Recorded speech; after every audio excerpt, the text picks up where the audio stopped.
I thought of the guys that had shipped over with me that were never going to see her again.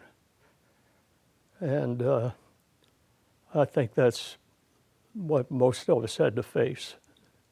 The fact that we lost a lot of people that we knew and a lot of guys that we didn't know that were not coming home again.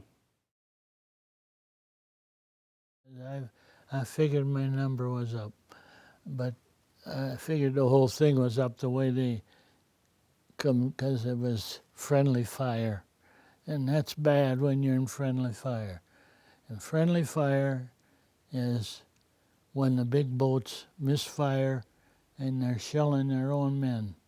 And this happened quite often because they were given the wrong directions for the bombing and the shelling. And we could hear that live ammunition over our head. And I prayed, prayed, prayed.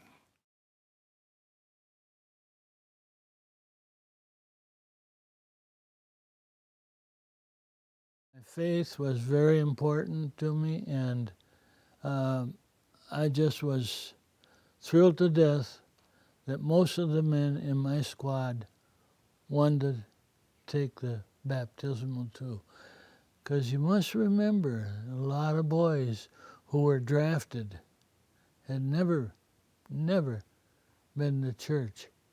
And this was a big factor, you know, that you had this privilege. And the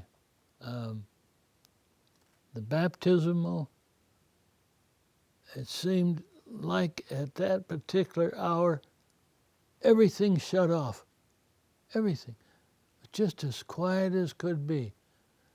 Then after the baptism was over, the booming started again, and the action.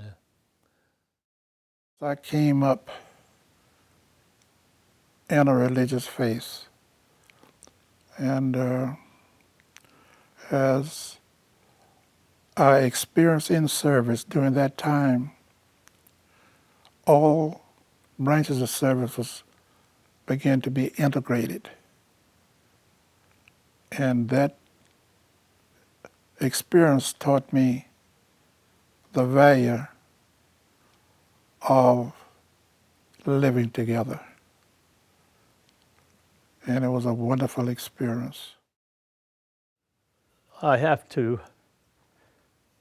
say that I don't think I was convinced that there was a God until we got into a pretty bad situation, and I got out, and I felt that God must have helped me get out of it.